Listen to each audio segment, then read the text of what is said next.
and welcome to another episode of Fahrenheit TV. Summer 2018 is kicking off to a great start so far, and tonight we're talking about how you can elevate your mind, body, and spirit all year long through self-care and advocacy.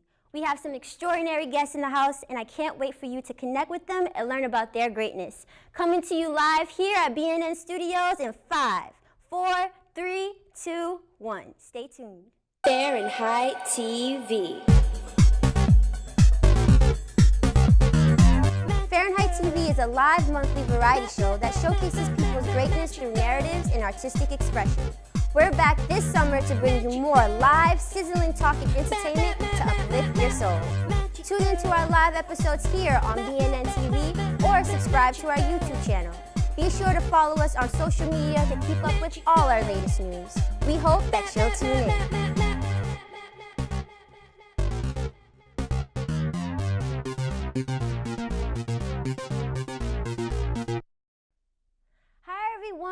I hope you're doing well on this terrific Thursday. You're in great spirits. My name is Farah June, and I am the creator, host, and producer of Fahrenheit TV.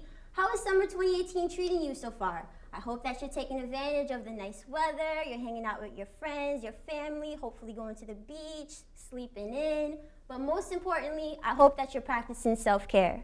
So July is National Minority Mental Health Awareness Month, and it's a month dedicated to providing more access and resources around mental health treatment and services for multicultural communities throughout the nation.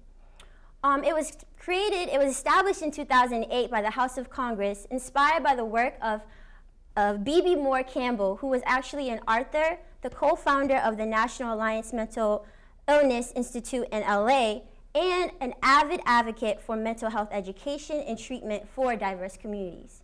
Now, mental health is still a very stigmatized topic in Black and brown communities. I mean, we're told to pray about it. We're told to forget about it. Maybe, just be strong about it, among other things. But we know that a lot of our brothers and sisters are suffering. And here on Fahrenheit TV, we want you to live to your greatness in all ways, always. And the only way you can live your best life is if your mind, body, spirit is aligned. That includes, being healthy in your communities. That includes being healthy in the circles that you're in. And that includes making sure that you're comfortable and that you feel empowered to do a self-check-in when you're not feeling good. And today, I am so honored to have extraordinary leaders in our community who are doing just that. Through their work ethic, through their voices, through their talent, they're making those platforms, they're giving you those services so you can live your best life always because you deserve to be happy. So our first guests are extraordinary leaders that I am so beyond lucky to know. I mean, these guys, being around their energy is just so empowering. It makes me feel calm, it makes me feel happy, and I consider them like brothers. So I want to introduce to the stage Mr. Mike Massey and Born by Kim of Tao33. Thank you so much, guys, for coming. Thank you. So I just want to honor them real quick before we dive into a deep conversation, because we got to do a cool video where we went to a tiny house back in May, and we got to see how it felt to live in a tiny space, explore it with our shout out to Miranda, an extraordinary artist, and we got to do some yoga in there, so that was really fun. Right. Yeah, that was super It was dope. really good. Yeah, awesome. So I just wanted to ask you guys if you could introduce to us, what do you guys do? How did you found Tao33? Because I know it's a bit of a story. How did you guys come together in this brotherhood? That's a hood tale, man. Starts with a dead homie. His nephew, my best friend Jalik, got sick with cancer years back, and even though he was sick and his body was deteriorating, he was like, you gotta meet my uncle. Now, I haven't heard of this man. This guy that was walking around defying time. He was older in age, but you couldn't really tell. He was eating right. He understood the science of life, had traveled the world. I've heard about this man. And then the connection started coming. It's my best friend's uncle, blase blah. And funny thing is, after he passed, we connected at another funeral. Wow. This is why we're here. The hood is hurting. That's how we connected. And we got together and we just started building together and realized that the way he creates his food and the way I create these yoga sequences, the hood needs us. So we got together based on that story, watching someone we love pass away from a sickness that's ravaging our hood, ravaging our communities. So can you explain, I'm sorry for your loss, by the way. Thanks. Can you explain to us exactly what you guys do? Like, what is Tao33? I know, it's yoga and nutrition, but exactly what do you guys do? So, what Tao33 is a combination of two things. 33-degree yoga, which is someone who brings you yoga, Massey, Yep. or affectionately termed Yoga Good Mike. Yeah. Brings you yoga with a hip hop vibe or with a connection to your life, your local, bodega, your street corner, someone who has a little mausoleum that's a street light that's around the corner from your house, and there's another one that's in front of the liquor store. But sometimes these are the things we talk about. So what 33-degree yoga does is use yoga to combat PTSD. The food piece of it, the Tao part, is connecting the euphoric feeling we're getting on the floor from that flow, on the floor from that flow, on our feet when we're walking around by using superfoods and different things to stimulate different parts of our body, to begin to cure ourselves with just herbs that you would find right around you within 250 feet of your house. Things like stinging nettle and, showing people how to detox their bodies with like rose hips and wow. and Never even heard of this stuff. I'm like, oh, okay. Well, how about marigolds? You've heard of marigolds, Yes, right? yes. So you can use marigold flowers to detoxify your body. Wow, I never knew that. Yeah. So That's that's why I what keep him around. Tao33 is. Tao33 is a combination of those two things to help us get back in line, much like the theme, of this show and the month. How do we stay in line? How do we balance our vital energy? Yes. And I want to talk a little bit about two things you guys mentioned, PTSD, and you mentioned nutrition. Now, I grew up also in an urban community, and I know that food deserts that's something that exists. Right. And PTSD, normally when you think of PTSD, it's like, from a soldier, coming back from war. But can you talk a little bit about that? Because I remember when I first met you guys, you talked about having PTSD within your own zip code. So can you dive a little deeper into that and what that means and the power of what you guys are doing, why you do it? Well, it all started in 2014. I was working for the highway department, working as a dispatcher. There's this big center down in South Boston by the seaport, where you can watch all the cameras, every different major road and tunnel and highway owned by the state. And I watched that the people that were working there for quite some time, they were good guys, but their body language was so solemn, so melancholy. And I started thinking, like, is that going to be me in a couple of years? Fat pockets, but the rest of my body is just, and my energy is low, right? Yeah. So I started looking up different ways I can just flip things, pivot, like my man, like we learned in the accelerator. Yeah. How do I pivot Gotta from this? pivot. I see my future if I stay here. So I started looking up stuff. Now, I was a football player. I got injured. I got a nasty scar on my arm, and that's how I started practicing yoga personally, just to get back on the field and get relevant again, because that injury really made me depressed. Yeah. But then I started looking at, maybe I'll become a personal trainer, but then I started looking at the so many stories of ex-sports figures becoming trainers. I said, that area's flooded with that it's story. not your highway. So I started looking at different headlines about yoga, and you know how you go into the internet and I call it rabbit holing. You'll look at one thing and you end up looking up 17 different other things. And this article popped up from CNN.com, and the headline was PTSD from your own zip code. And I was like, that sounds just like me and all my friends. And to read the level of research that this author put into it to show that where we live, the convenience store is called convenience because they want to trick you into thinking it's more convenient to pay 10 times more for products that have way more sugar and chemicals to kill you and your kids than to walk a few more blocks to farmer's market. Yep. Or to a supermarket and do the knowledge on what you're Let me eating. conveniently kill you. So that's where the whole idea of this PTSD thing is not just shoulders. Because think about soldiers, they go to the war, and God bless the soldiers, man, but they go to war and they know what they went into, and they think if I get injured or harmed, I'm gonna come back and hopefully get some services from the VA. Yeah. But what if you live in Heath Street? And you wake up every morning, you're 14 and you gotta go to school, but you have to walk over your uncle. He's on the ground. You don't know if he's dead or just super high and just sleeping. But you gotta walk past him, and that's somebody you love. That's your mother's brother. Yeah.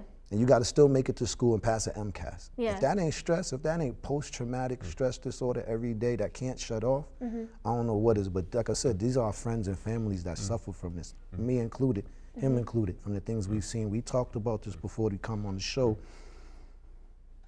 there's certain places in the city that wake up trauma for us if you walk past or drive by. Yeah. We see things that make us remember horrible things. And oftentimes we don't talk about it. We Right. might just, internalize it. Right. Maybe you might tell a friend or a family person that you trust, but a lot of times I feel like in our community it's kind of like, oh, that just happened, and you just Right. keep going out your Right. day. And I almost feel like it's part of like our ancestry, like, Right. you know what I mean? Like a lot of us, we're so used to suffering Yes. or like just dealing with Right. pain Right. that we don't really talk about it. Do you guys feel that? Like, do you think that's why it's still stigmatized in Black and brown communities? I think that's one of the other things that 33-degree yoga does a good job of. They help you by teaching you about nonviolence from a perspective of not just what I'm doing to the world outside me, but what people are doing outside to me. Yeah. So from outside to inside instead of from inside to outside, right? So what you start to realize is, wow, this person not cheering for me right now and I just succeeded really well, Yeah. super high level, and they're like, oh yeah, girl, go ahead, yeah, Farrah, girl, that, yeah. And you're like, oh. What we gonna eat for lunch? Yeah. Because I'm hungry. And you're like, Did you just hear what I said to you? Do you just hear what I said? Yeah, like celebrate Right. me, like, So one of the things that we learn in that is violence then is certain things that we allow to occur. When we come into the yoga mat and you get down and you find balance, when you stop finding that line, what starts to happen for you is you find balance in things. And if you're moving from this energy to this energy to this energy, and this second one is like woo, this was like wee, yeah. woo, wee. What can I tune that? Can we get that tuned up, right? And this So is it could be like right. flowing. And that's where Tao33 comes in. We want to make sure, and our community should make sure that we have that balance. So as it's relative to what we're talking about, violence, as it's taught through the yoga practice of 33-degree and Tao33 from Mike through the yoga, you start to see and feel the balance of, oh, I need to take better care of myself. It doesn't matter. You deserve to. Right. It Yeah. doesn't matter what's happening on my right, my left, in front of me or behind me. It's what's on my mat. So that's, I think, is one of the main things. And we have to start to take on that, kind of like we walk with a mat everywhere we go. Oh, I like that. Yeah, especially You know? like when times of anxiety and, because the seasons change and like, mood change, emotions change. But we're going to take a quick break. And when we come back, we're going to keep on diving deeper into this topic because it's really important. Stay tuned. It's Des Polk, the founder of Radical Black Girl, and I'm here to update you on a couple of things that need our attention right now. One, the Piano Factory, which is a historically known building for Black creatives and artists in Boston, is currently being changed into luxury apartment buildings. Artists such as Paul Goodnight and his peers, who are world-renowned, are being evicted from their creating and living spaces. Two, the Roxbury Strategic Master Plan Oversight Committee just made a vote to sell over 160,000 square feet of publicly owned land in Roxbury. 3. The African American Master Artist Residency Program, in partnership with Northeastern, are currently being forced out of their creation spaces right now. You can call 617-373-2101 and demand that Northeastern cease in removing these artists that are such a pillar to the Black community and beyond.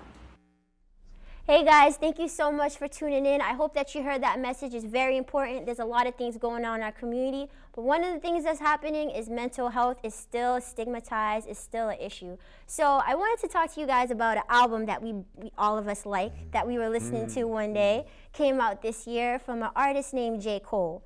Now, I just want to warn everybody, I'm not a rapper. I don't want to like disrespect him in any ways, but there's one of the songs that I really like on his album called Friends, and I just feel like it's so powerful, and not only does it relate to this topic, but I feel like it relates to my life, to my friend's life, to people that I know. There's all sorts of trauma from drama that children see, type of shit that normally would call for therapy, but you know just how it go in our community. Keep that shit inside, it don't matter how hard it be. Fast forward, them kids is grown and they blowing trees and popping pills due to chronic anxiety. I've been saw the problem, but stay silent, cause I ain't Jesus. This ain't no trial. If you desire, go higher, please. Now, the reason why I wanted to talk about that is because as an artist myself, I really think it's important to use our platforms to, you know, not only educate and uplift our communities, but for a purpose. And I feel like with this song, it was a big purpose, and it really got people thinking, like, you know, maybe if I'm engaging in activities that I know might not be the best, but they make me feel calm for that moment. You know, like, what do you guys think about that? Because I feel like, especially with our youth, I feel that they're engaging in a lot of things that we've been taught. We have Google. We know that a lot of these things are not good for us, but we still do it because it kind of brings us peace for the moment. You know, it's like a temporary peace. What are your thoughts on that? A shaman once told us at a ritual, pulled us to the side, and he basically just said, let your stimulation be your teacher. So when you take a class with me, I always tell people the yoga is bigger than me. Sometimes I even forget to introduce myself because I don't want to supersede the yoga. I don't want to be bigger, because how can I be bigger than something that's thousands of years old? So hip hop and yoga are a lot similar to me. They only work if they're 100. If you out here faking in hip hop, you ain't gonna last long. If you out here faking in yoga, you're gonna get hurt and you ain't gonna last long, or you're gonna get somebody else hurt. So when I hear a brother like that talk, we were just saying during the break, he's the bridge for us old cranky rap fans that say these young rappers need to have some substance. He's putting substance out there, and I feel the same things happening with yoga. Like, you got some corporate entities that want to pull the poses out of yoga and make it about wrapping your leg behind your head, but they forget the moral fibers about, like you said, being nonviolent to yourself and others, telling the truth in your practice and personal life, not stealing in your practice and your personal life. These are things we need to know. But because we've been in pain through generations, and this stuff is passed down through DNA, it's been proven that a lot of these habits, these self-hate, these self-hurting habits, are the only way we can feel. When I teach people at my registered yoga school how to become yoga teachers, when they're my students, they think they're gonna do a lot of physical work first. I make them read and watch videos about psychology. About if you choose to numb something that hurts you, unfortunately the human body doesn't work like that. You have to numb everything. And most of our brothers and sisters, and what he's talking about there, are people that use these synthetics to numb themselves to deal with the pain and the mental anguish of hurting and hurting others and not know how to release it. And like Brother Bourne said, on that yoga mat for however long it is, 5 minutes, 55 minutes, an hour and a half, you've solidified a safe space. And if you have a good waiter or conductor that can deliver the energy to you, then it goes smooth. Only time it doesn't work is when your teacher jumps up and makes it about them. We deliver the message. We are not the message. Just like in Buddhism, people think Buddhism is a religion. It's not. It's a goal. People want to become that enlightened one, that Buddha, and that's what they say. You follow these certain rules and regulations and disciplines, you will become that which we seek. You will. But some of us don't even know what we're looking for, because we've been hurting since our great-grandfathers, great-grandfathers, great-grandmothers, and we don't know how to stop the pain. And we think it's like normal, like, oh, this should be happening to us, like whatever, like, okay, I'll just, you know, maybe I'll tell someone, maybe I'll keep it, and I gotta be strong, all these excuses. I was talking to somebody about that the other day, about these police shooting innocent children. Yes. Remember the first time we saw it, the whole world was like, now it's becoming so much, like another one. They're making us numb to it, because then another fad comes and we forget about these innocent little kids getting killed. And I want to talk to you about that, because often, I know we all are on social media, right? And when I'm scrolling through my feed, I see these videos. The first time, like you said, I saw it, shocked, because a lot of us didn't know that this has been happening for a long time. It's just that people put their cameras out now, we record it, right? But I often think, like, every time I see another video, every time I'm just getting like more and more like sad and depressed inside. And like, I always think about, like, what is that doing to my peers? Like, if we're not seeing, you know, like positive images of our brothers and sisters, you know what I mean, all the time, other than celebrities, like people in your neighborhood, and you're just seeing them getting shot and killed or hurt, and you're like basically watching a murder live on your feed. Like, what can that do to your mental health? Like, what do you guys think about the impact of social media in this digital world? Start with your boy, the kindergarten dude. That's where it comes from, the program. Remember you was telling me about the guy who started kindergarten? I think that there's a lot of things that could go to that. What Mike wants me to talk about is the creation of the American educational system after our great industrial revolution. Because prior to that, everything that America was producing was revolutionizing the way the world was working. Refrigeration, the real McCoy, the this, the that, like all the stuff, you know, Jan Matzliger, like a lot of stuff that happened right here in Malden, right? Like the guy who put the sole of the shoe to the upper. There's all this stuff that happened, right? Now that makes you as a people, if you know you did that, that makes you feel great because that's history. Now we know that we're not taught that. So the first thing we have to realize, I think, in regard to the question is just like your oppressor is never going to tell you how to get free. Yep. Right? Yep. So if we talk about social media, I guess we could say like Muammar Gaddafi. We know now because he's dead that he was really trying to stop people from being put into slavery in Africa. But we realize now, regardless of whether or not we see it, they're kidnapping little girls in Africa, they're kidnapping women and girls. There's people in slavery in Africa being sold into slavery for less than we make in a week. Like for $300 you can buy a slave. What? So I think it's intensely important to talk about what Mike wanted me to say. With the creation of the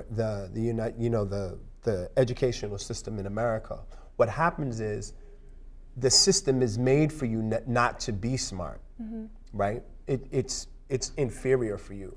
So we're in a system, and I think one of the things about yoga is that we can practice from within a place that we can tell people you can feel better about who you are because this is going to help you get balanced and see what's off in this world. What's wrong with what you're eating? What's wrong at that convenience store? You can go and get that, two for $1.50 bag of donuts, or this bag of chips, or this thing with this juice with 79 grams of sugar in it, right? Or this unicorn coffee at Starbucks, which has 3/4 of a cup of sugar. Like, what do you like? So I think the thing we start to understand is food and yoga, as well as other things like Tai Chi. That's just another form of a standing style of what we're doing yoga on the floors. This is the exercise. To this is what I'm eating, this is vegan, vegetarian. And not to kind of stray away, I want to really get back to the point of what does that mean? How does that make us feel? It makes us feel oppressed. It makes us feel less than. But we have to begin to understand how to create groups where we're coming together to do yoga, but we're also coming together to talk about things that our mind should be on and effectively trying to combat so that we can find some way to the Black Panther started from, and I'm not trying to sway the the direction of the conversation, but I'm trying to say that the Black Panther started schools because they realized the country is never going to teach my children what they need to know. So we have to do it ourselves. If we're not going to get food, what do we need to do? We need to do it ourselves. So that's kind of another piece of what we do as well. We have garden space. We're in the community. We're trying to teach people gardening. All these things ground us. These things bring us back to oneness. How does growing something make you feel better? When you have to take care of something and you actually know you can grow it, you can grow your own self. Awesome. So before we break into you guys doing a yoga sequence for us, because they're going to do a yoga sequence that you could do every day, like maybe before you wake up, when you go to bed, in between your lunch break, something to just, elevate you, you know what I mean? And I want to ask you a very, very quick question in 30 seconds. If anybody never took a yoga class, because normally we see people flexing, putting their legs behind their head, all sorts of stuff, what advice would you give them before we break? Just do it. Breathe. Sit down. Watch us do it. Come to a class, hear the cadence, listen to what we're talking about. Because for thousands of years, just sitting with your legs crossed was the only yoga position. We only do all the other animal poses so we can sit and just meditate even longer. So if all you can do is this and breathe, you are perfectly fit for the class. You don't have to be flexible at all. No, that's a big myth. We can give you some body work too if you absolutely need it. You can come and get some body work before class, but all in all, just come and do yoga. All you have to do is sit down and breathe. If you feel like you absolutely have to have it, come and get some body work done. We can do that too. Awesome. You can go into yoga feeling like I've stretched what I need to stretch. Awesome. All right, guys, so if you're feeling like you want to stretch now, this is your opportunity. We're going to go to a quick commercial break, and then we're going to get elevated by Tao33. Stay tuned. What to expect when you're expecting. Like here? A teenager. Today, I'm going to show you how to teen-proof your home. First step, hide the car keys. Preferably somewhere they would never look. Challenges will come up. Be ready for them. Hi, honey. Ready for the... Mom, you don't use mannequins in the mannequin challenge. You don't have to know it all to be a perfect parent. Thousands of teens in foster care will love you just the same. Your son wants to get a cat, but you're allergic. Do you A, prepare yourself,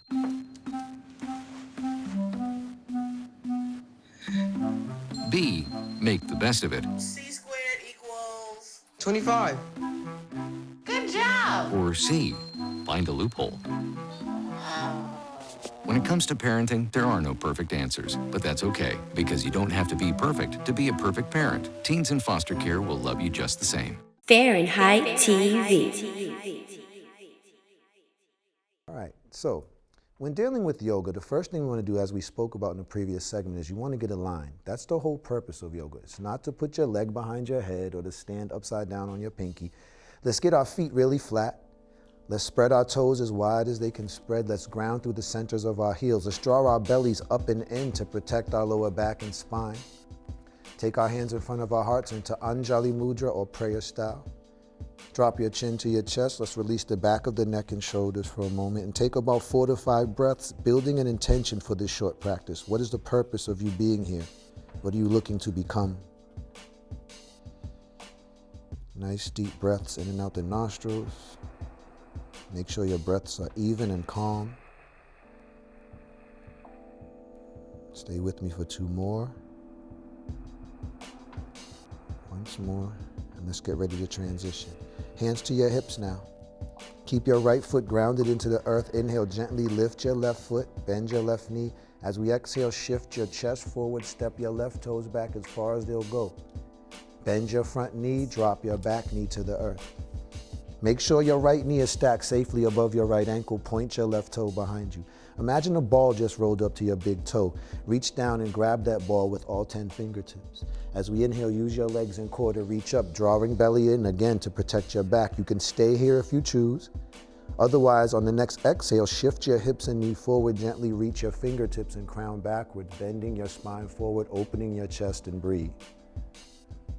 Good. Inhale, stack your body, reach up, draw your belly in to protect your back. Exhale, frame all 10 fingertips on each side of your foot so the foot's trapped in the middle. Inhale, tuck your back toe, lift and straighten your back knee. Exhale, step your front foot to meet your back foot. As we inhale, shift into a push-up, get your backside out the sky. Let's hold it here. 5, 4, 3, 2. Exhale, push back into downward dog. Step your feet together now. Inhale, look forward, shift your body forward, bend your left knee forward. Exhale, lift and step your left foot in between your hands. Okay, drop your right knee, point your right toe. That ball has arrived again. Let's reach and inhale up. Draw your belly in. You can stay here again, or you can exhale, shift your hips forward and reach back. Stretch and breathe. Now inhale, stack up. Exhale, frame your front foot. Inhale, tuck your back toe, lift and straighten your back knee. Exhale, step your front foot to meet your back foot and fold in half. Now start thinking about sitting in an imaginary chair. So let's squeeze our big toes and our thighs together, separate your heels slightly. I'll count you down to 0 and we'll sit in an imaginary chair in 3, 2, 1. Inhale, sit your hips down, scoop your arms in the air. Exhale, squeeze your hands together in front of your heart, sit deep into the chair. Next inhale, reach up tall. Next exhale, hands by your sides. Now let's work on our balance a little, okay? Let's ground into our right foot, spread your toes, make your right leg stable and strong. As we inhale, let's put our hands to our hips and lift our left knee, bending it at 90 degrees so our foot and our thigh bone are parallel to the earth. Take your right hand across your body, grab the outside of your left knee. You can keep your left hand on your hip or maybe reach it back. Pick one spot to stare at on the earth so you can focus and breathe. 3, 2, 1. Exhale, slowly reverse the motion. Come back to where we started. Take a deep breath in. Let that deep breath out. We'll finish up on the other side. Hands to our hips. Ground through your left foot. Stabilize your left leg. Inhale, right knee bends. Parallel your foot and your thigh bone to the earth. When you're ready, exhale, take your left hand across the body. Attach it to the outside of the right knee. You can keep your right hand where it is, or you can choose to reach it back as you inhale, but breathe for 3, 2, 1. Reverse the motion, come back to where you started. Inhale, reach out and up. Exhale, hands to your heart, bow your chin to your chest into final meditation. Namaste. Namaste.